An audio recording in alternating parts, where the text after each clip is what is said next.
하나님은 살아계십니다. 살아계신 주님께서는 저와 여러분을 기뻐하시며 우리에게 7월 첫째 주 이 하반기의 시작을 온전한 예배자로 불러주신 줄 믿습니다. 우리 앞에 계신 분, 뒤에 계신 분, 좌우에 계신 분들과 함께 복음으로 충만합시다. 이렇게 인사할까요? 아멘, 아멘. 네, 우리의 입술의 선포는 능력이 있습니다. 하나님께서 세상을 무엇으로 창조하셨죠? 말씀으로 창조하셨습니다. 인간은 하나님의 형상으로 지음을 받았습니다. 그렇기 때문에 우리 입술에 어떤 말이 담겨 있느냐가 그의 인생을 결정지을 수 있다는 건 이 세상의 처세술이나 자기계발서에 나오는 이야기가 아니라 성경적인 하나님의 뜻인 줄 믿으시기 바랍니다. 우리가 축복의 말, 격려의 말, 그리고 하나님 안에서 할 수 있다라는 능력의 말을 선포할 때 주님이 우리에게 그러한 삶을 살게 해주실 줄 믿는 저와 여러분 되기를 축원합니다. 우리 한 번 더 인사할까요? 복음으로 승리합시다. 인사합니다. 아멘, 아멘. 지난 시간 우리가 복음에 대해서 말씀을 시작했습니다. 예수님께서는 예수님께 찾아온 부자 청년이 있었어요. 그 예수님과 부자 청년의 대화를 통해 예수님이 하신 전도의 방법을 한번 살펴보았습니다.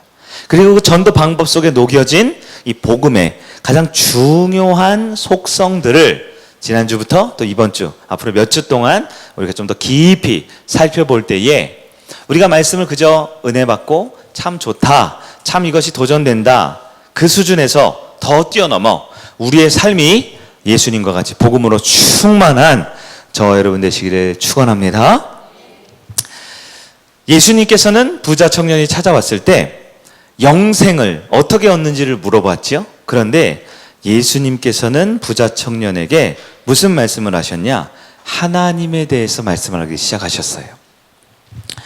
이 세상 사람들은, 부자 청년 같은 사람들은 예수님을 그저 좋은 선생님, 위대한 분, 나에게 도전을 주고 교훈을 주는 분, 훌륭한 분 정도로만 존경하고 살았지만, 복음이라는 것은, 진정한 영혼을 살리는 복음이라는 것은 하나님이 어떤 분인지를 이해하고 그 하나님을 알아가기 시작할 때 복음의 자녀가 된다라는 말씀을 드렸습니다.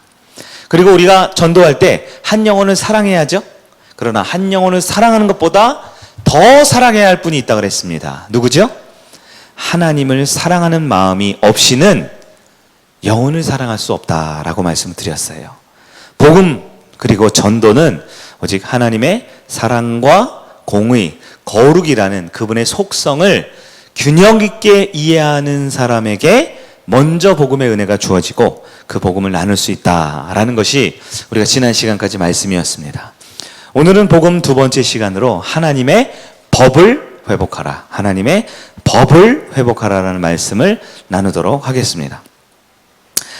하나님께서 예수 그리스도를 통해서 복음을 이 땅에 주셨는데요, 우리가 그 복음을 포괄적이고 이 넓은 의미에서의 복음을 온전히 이해할 필요가 있습니다.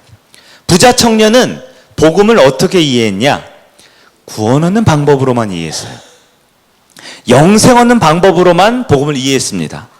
물론 복음이라는 것은 구원에 이르게 하는 능력입니다.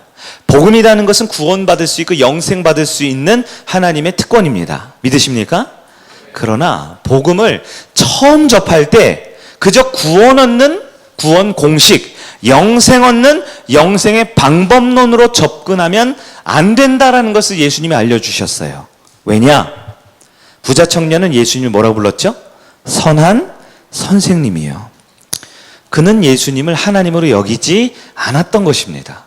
영생은 얻고 싶은데요, 구원은 얻고 싶은데요, 구원자이신 예수 그리스도가 누구인지 알지도 못한 채, 즉 하나님이 누구인지 알지 못하고 관심을 안 갖춘 채 그저 구원만 얻으려 할 때 온전한 구원의 그 복음의 능력을 경험할 수 없다라는 것을 우리가 지난 시간에 살펴본 거예요. 예수님은 부자 청년을 다짜고짜 꾸짖으셨어요. 네가 나를 왜 선하다고 하느냐? 선한 분은 하나님밖에 없는데 좋은 말을 해줘도 교회 등록할까 말까 하는데 예? 따뜻한 사랑의 표현을 해줘도 다음 주에 올까 말까한 이 귀한 부자 청년에게 다짜고짜 책망을 꾸짖음을 하신 거예요. 그러나 여러분, 이 꾸짖음의 의미를 아셔야 됩니다. 예수님이 꾸짖었던 그 의미는 하나님을 바로 알아야 한다. 복음이라는 것은 하나님을 알 때 그 복음이 주어지기 때문에 너가 단계가 없이 무조건 천국만 가려 하는 마음으로는 절대 구원 얻을 수 없다라는 것을 알려주신 거예요. 예수님은 본문에도 나와 있지만 부자 청년을 사랑하셨습니다.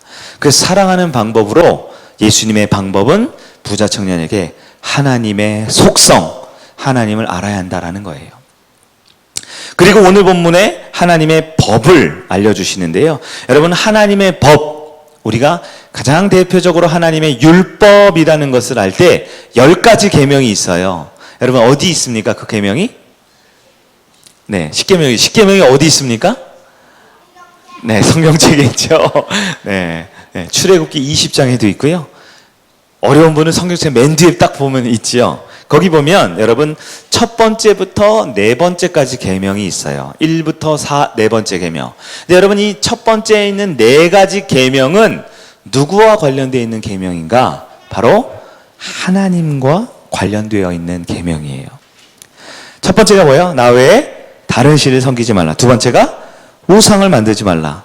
여호와의 이름을 망령되이 일컫지 말라. 하나님의 날, 주의 날, 안식일을 지키라. 여러분, 네 가지가 하나님에 관련된 법이지요. 예수님께서는 부자 청년에게 하나님의 속성에 대해서 선포하면서 너는 지금 하나님을 알고 있지 못해. 하나님을 알아야 온전한 주님의 복음을 들을 수 있어 라고 제시하기 시작한 거예요. 그리고 오늘 읽은 우리 오늘 최순학 원장님께서 읽어주신 20절, 19절, 20절부터는 어떤 말씀이냐?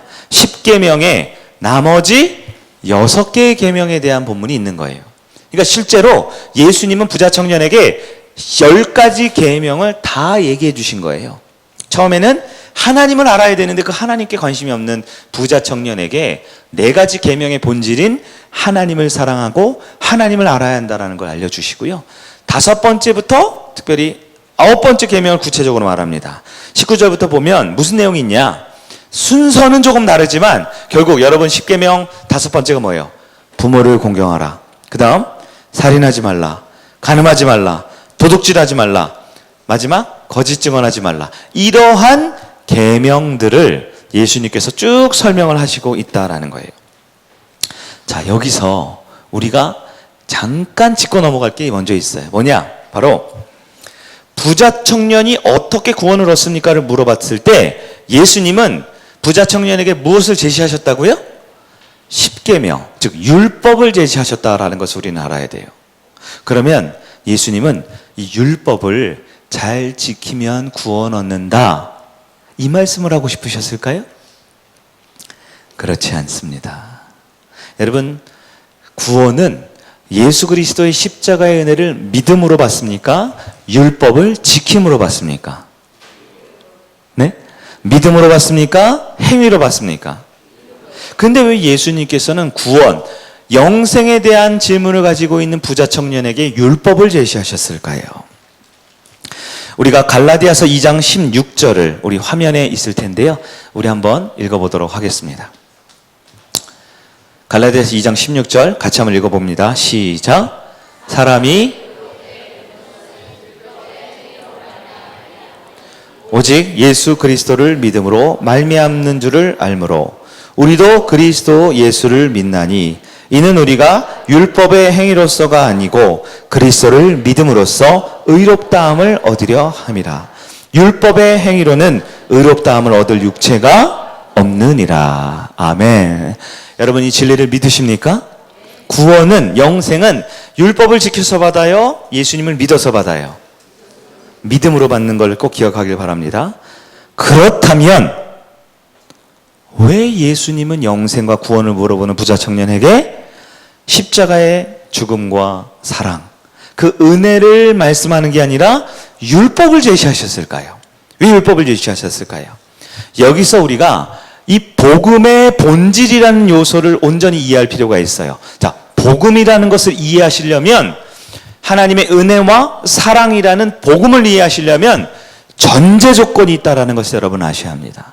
전제 조건, 다른 말로 선행 조건이 있어요. 복음을 이해하기 위해서는 반드시 뭐를 먼저 이해하느냐?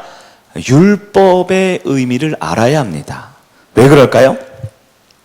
율법이란, 하나님의 법이란 죄를 깨닫게 한다라고 우리 갈라디아서 2장 16절을 통해 알았어요.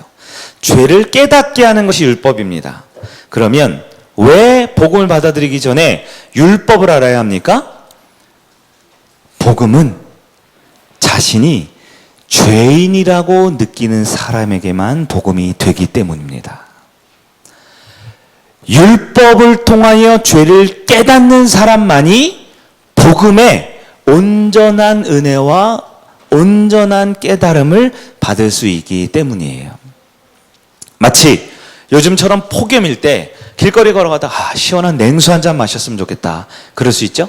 시원한 냉수를 마시려고 할 때 여러분, 시원한 물만 있으면 됩니까? 반드시 어디에 담겨 있어야 돼요? 그릇에 담겨 있어야 되죠. 그러면 우리는 그 냉수 한 사발 시원하게 먹으면, 그 생수와 같은 물을 먹으면 힘이 생기고 좋지요? 그러나 여러분, 냉수 그릇을 먹는 사람은 없죠. 냉수 그릇을 씹어 먹는 사람은 없지요. 그러나 우리에게 필요한 것은 생명수이지만 그 생명수를 우리에게 가져올 때 이 냉수 한 그릇이 필요하듯, 이 복음이라는 생수가 우리에게 다가올 때는 반드시 율법이라는 그릇을 통해서 우리가 그 복음을 받아들일 수 있다는 거예요. 오늘날 복음 전도자들의 최대 약점이 무엇이냐? 우리 한국교회 많은 이 전도하는 분들과 많은 교회들의 약점이 무엇이냐? 일반적으로 전도할 때 무엇을 강조하냐면 예수님의 사랑, 그 사랑을 중심으로 전도해요. 그러면서 전도할 때 불쑥 십자가를 제시하죠. 십자가 알아? 십자가 믿으면 구원받아. 십자가는 예수님의 사랑이야. 그러나 여러분, 우리는 꼭 알아야 합니다. 율법이 없이는 십자가는 무의미해집니다. 율법을 통해 내가 죄인이라는, 내가 바로 그 십자가가 필요한 죄인이라는 것을 깨닫지 못하는 자에게 아무리 십자가를 제시해줘도 십자가는 그저 목걸이, 귀걸이의 장식품일 뿐, 십자가는 그저 기독교를 상징하는 상징물일 뿐, 한 영혼에게도 구원시킬 수 없다라는 것입니다. 여러분, 율법이 우리를 구원시킬 수 있습니까? 아니죠. 그러나 율법을 통해서만 우리는 죄인임을 깨닫게 된다라는 거예요. 십자가는 죄인에게만 적용됩니다. 예수님이 말씀하셨어요. 나는 의인을 위해 온 것이 아니라 죄인을 위해 왔다. 나는 건강한 자에게는 의사가 필요 없지만 병든 자에게는 의사가 필요하다. 바로 예수님의 십자가의 은혜와 그 십자가의 구원의 사랑은 스스로 죄인임을 깨닫는 참 믿음의 자녀들에게 복음이 은혜로 다가옴을 기억하는 여러분 되기를 바랍니다. 여러분은 스스로가 죄인이라는 것을 얼마나 깨닫고 있습니까? 많은 한국 교회에 예배를 드리러 오고 많은 한국 교회에 출석하는 성도들 중에 정말 많은 분들이 십자가의 사랑과 은혜에 대해서는 맛을 보았지만 그것이 진정 나에게 적용되기 위해 내가 얼만큼 주님 앞에 죄인인지를 깨닫지 못하는 분들이 있어요. 제가 성장반 할 때, 성숙반 할 때 여러 번 강조하죠. 우리는 가해자입니까? 피해자입니까? 많은 분들이 예배당 앞에 나올 때 피해자의 영성으로 나와요. 아, 이번 주도 참 너무 힘들었어. 이번 주도 이 세상이 나를 너무 괴롭혔어. 이번 주도 돈도 벌기 어렵고 자녀도 속썩이고 내 인생 왜 이렇게 어렵고 힘든 일들만 벌어지는 거야? 많은 성도들이 자신을 피해자라고 생각하고 찾아와요. 그러나 여러분, 성경에 있는 하나님의 법을 온전히 알아야 합니다. 우리는 피해자가 아니라 가해자입니다. 여러분 때문에 죄 없는 예수님이 십자가에 달려 죽으셨습니다. 우리는 우리 죄 때문에 우리 인생이 피곤한 거예요. 우리는 우리의 연약함과 우리의 부족함 때문에 우리 인생이 이렇게 괴롭고 고달픈 거예요. 그러나 예수님은 아무 죄 없이 저와 여러분을 살리기 위해 십자가에 죽으셨습니다. 누가 피해자입니까? 예수님이 피해자입니다. 누가 가해자입니까? 주님 앞에 내가 죄인임을, 내가 가해자임을 깨달을 때 우리는 그 복음의 온전한 의미를 알 수 있다라는 것입니다.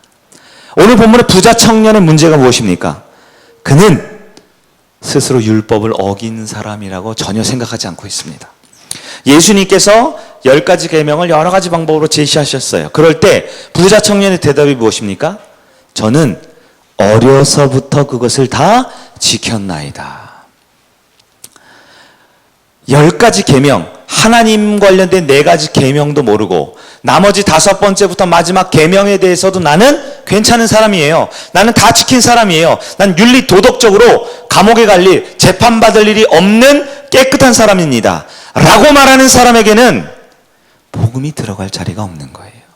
그런 사람에게는 우리가 인간의 눈으로 보기에 지난주에 얘기했지만 이런 청년이 교회에 오면 얼마나 교회가 쌍수를 들고 환영하겠어요.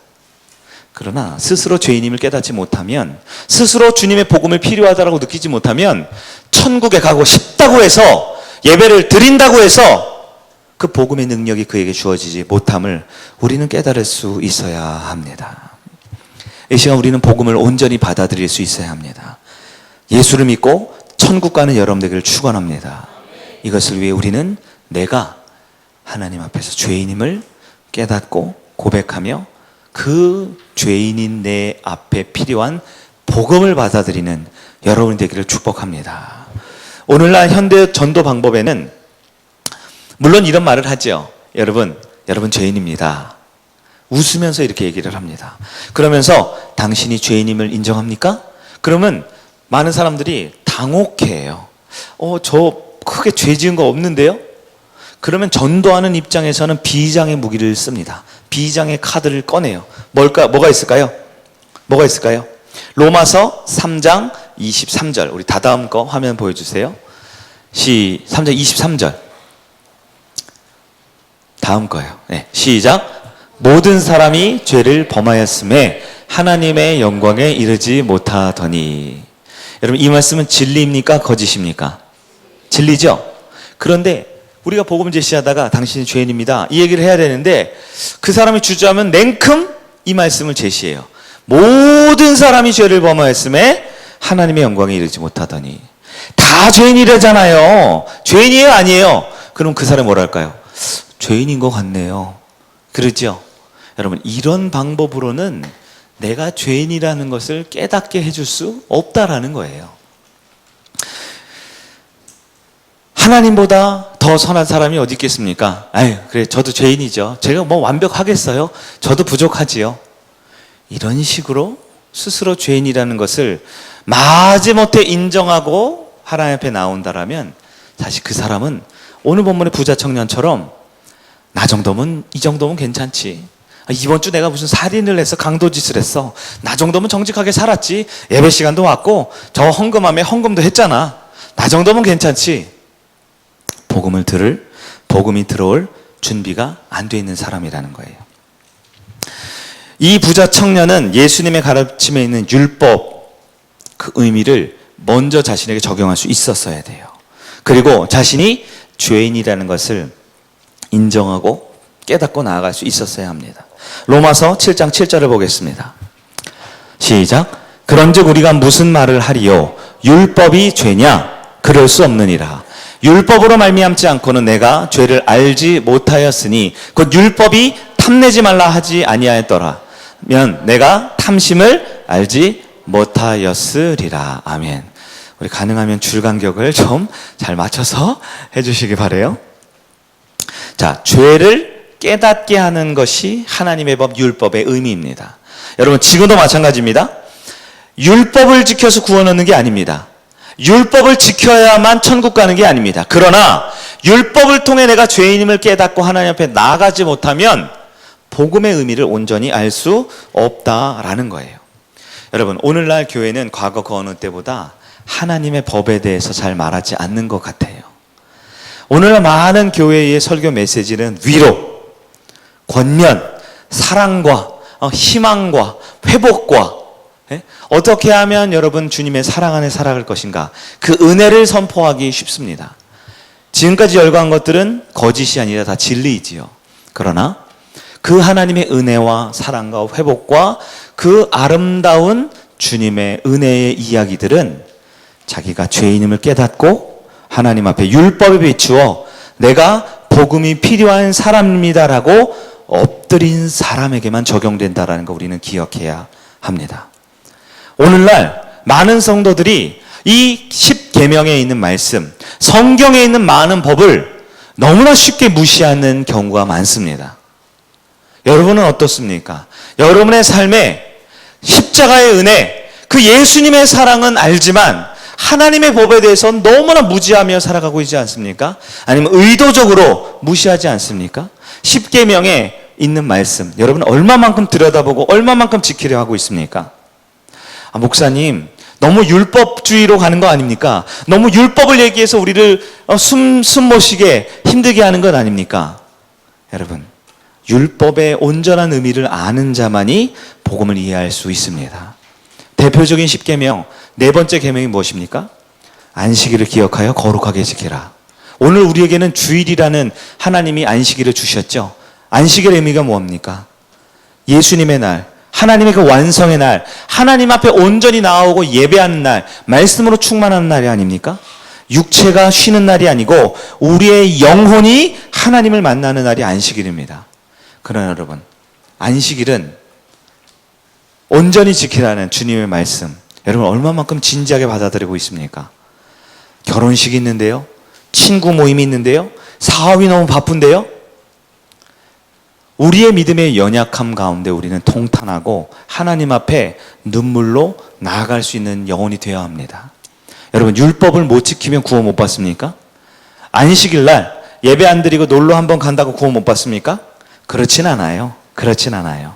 율법을 못 지켜서 구원 못 받는 건 아니에요. 하지만 하나님의 백성으로서, 복음으로 살아가는 자녀로서 율법은 결코 하나님의 은혜와 사랑과 반대되는 게 아닙니다. 하나님의 자녀이기 때문에, 하나님께 구원받은 자녀이기 때문에, 복음으로 살아갈 은혜가 있기 때문에 그 하나님의 법 또한 우리에게 의미가 있는 삶의 기둥이요 중심이 되어야 함을 기억하는 여러분 되기를 바랍니다. 율법과 사랑이 원수처럼 여겨지는 교회가 많아요. 많은 교회들 보면요, 정말 많은 대형 교회들이 이런 메시지로 성도들에게 합니다. 여러분, 하나님은 사랑과 은혜입니다. 요즘 많은 교회들이 율법주의에 빠져 있어요. 하나님의 법을 지키며 봉사하라고, 전도하라고 이렇게 강요하면서 성도들을 귀찮게 하고 못 살게 굽니다. 그러나 우리 하나님은 그렇지 않아요. 하나님은 은혜와 사랑입니다. 틀린 말은 아닌 것처럼 보이지만요, 율법의 의미를 온전히 알지 못하면 하나님의 사랑도 온전히 깨달을 수 없는 거예요. 성경은 뭐라고 말합니까? 율법과 은혜가 대적하는 것입니까? 반대되는 것입니까?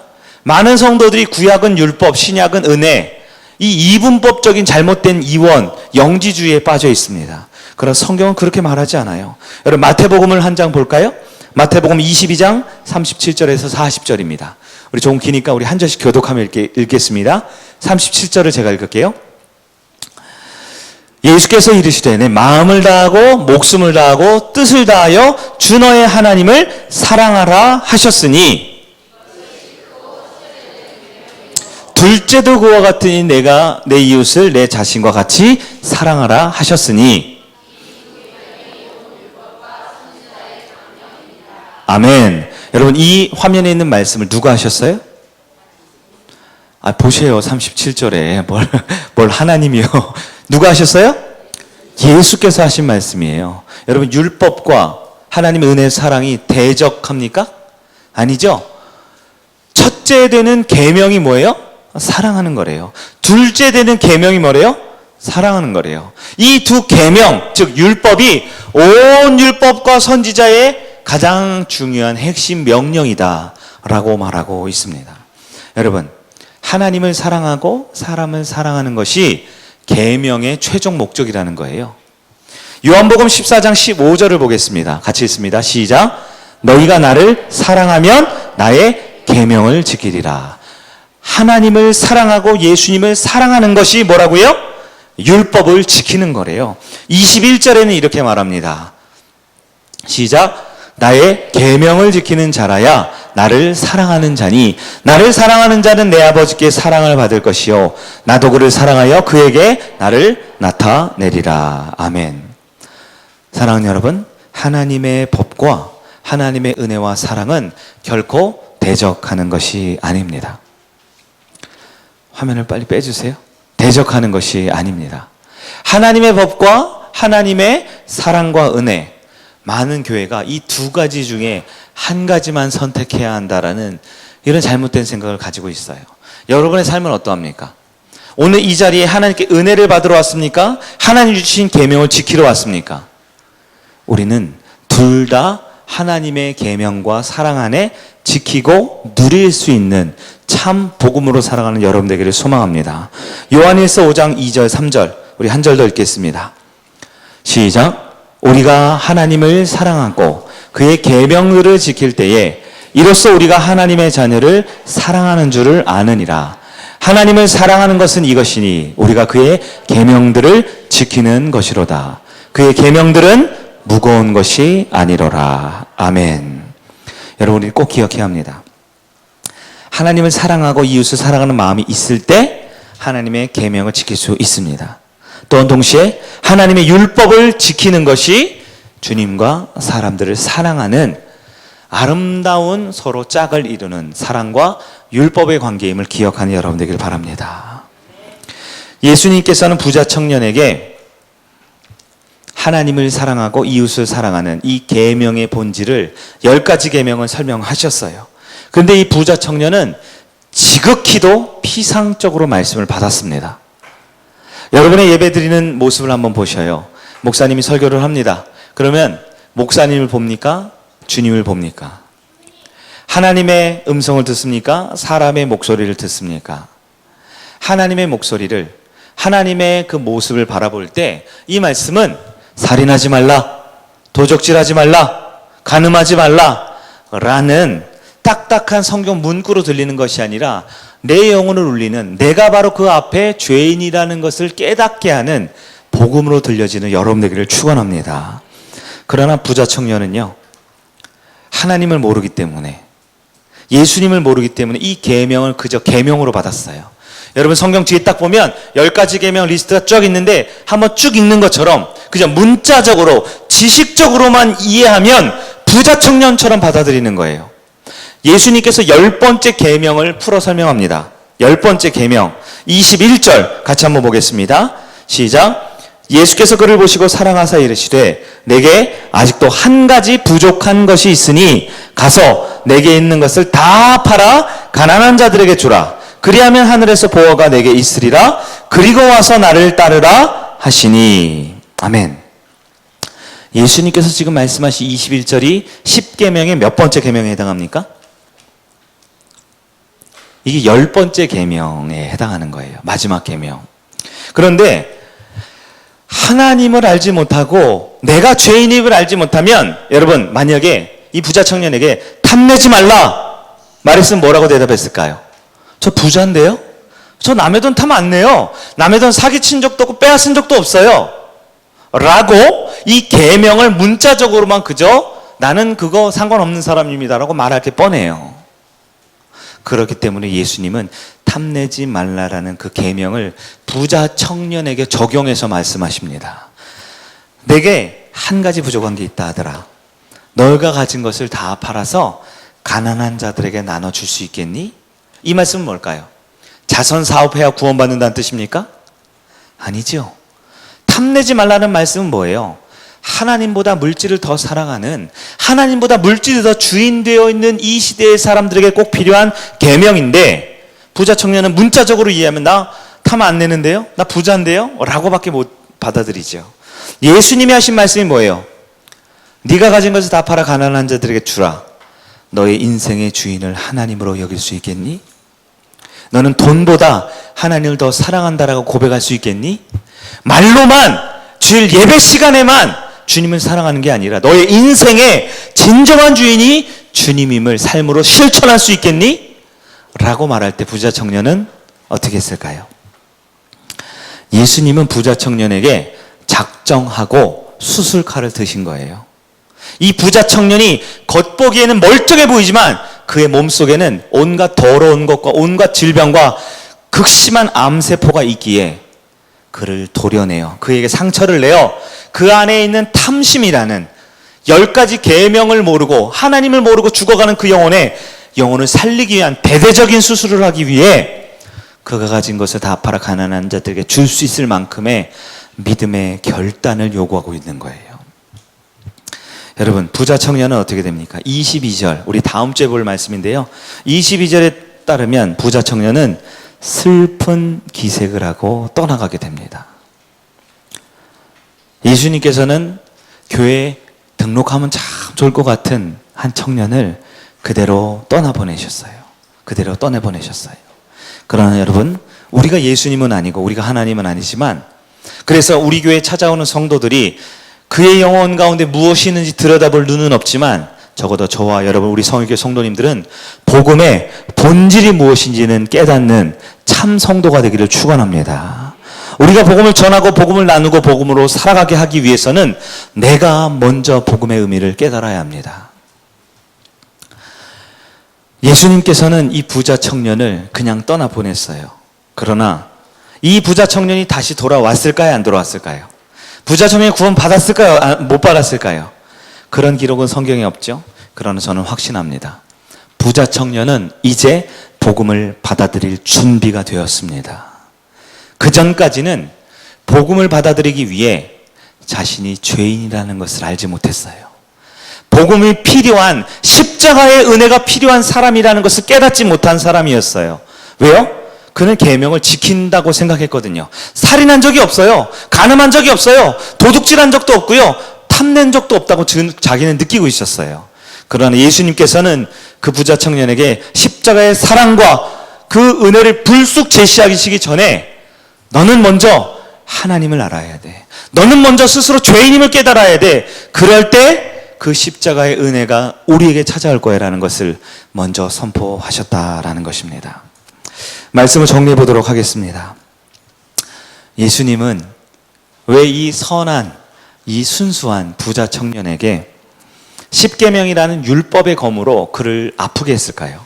그를 상처나고 괴롭게 돌아가게 했을까요? 그러나 여러분, 예수님은 그 영혼을 진정 사랑하셨습니다.